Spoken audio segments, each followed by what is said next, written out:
মামা এত যে আমরা ভিডিও করি সব মামা ভিডিও করলাম শর্ট, হবে একটা বড় একটা ভিডিও করতে হবে। বড় ভিডিও না করলে পাবলিক খাইতেই আসে না, কি করা যায় কত? হ্যাঁ মামা ঠিকই কইছে কথাটা। এখন আর কোনো শর্ট মট ভিডিও চলে না, সব লং ভিডিও যেটা করবি ওটাই কাস্টমার খাইবি।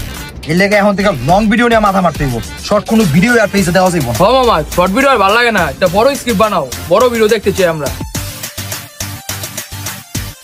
1 hour later. মামা হোট আমার একটা আইডিয়া হইছে। আচ্ছা ভিডিওটা কই তুই স্ক্রিপ্টটা বলিস? হ্যাঁ ঠিক আছে। আর দুই বন্ধু হুন্ডা লাগিয়ে দাস, রাস্তায় পুলিশে থামাইলো, পুলিশে থামায় কাগজপত্রের কথা শিখাইলো। তো যে হুন্ডা চালাইবো হে কো মামা আমার কাগজপত্র সব আছে, পিছনে যে বস থাকবো। হ্যাঁ কইলো ভাই আমগো মাথাতে হেলমেটও আছে, পুলিশে এর পর 5,000 টাকা মামলা দিব। কিল্লিগা শীতের দিন বাইরে হইছস তো কম্বল কো, কম্বল নাই এলে আমার 5,000 টাকা মামলা খেয়ে গেলাম। কদি কেমন আইডিয়াটা? কি ভালো ভিডিও কইলি বেটা, এই 15 সেকেন্ড তো থাকলো। এই শর্ট ভিডিও কইলি 1 ঘন্টা যে পেছন না পারলাম, লাভটা হইলো কোন জায়গায় ক আমারে? দূর মামা আবারও শর্ট ভিডিও। তোরা শর্টই থাকবি, শর্টের আর উপলুট পারবি না। 1 ঘন্টা তোরা বালের বেজাল পারলাম তখন লাগে বেটা, কি বেজাল পারলি বেটা? যা জায়গা আরে শালা কাও দিছিস।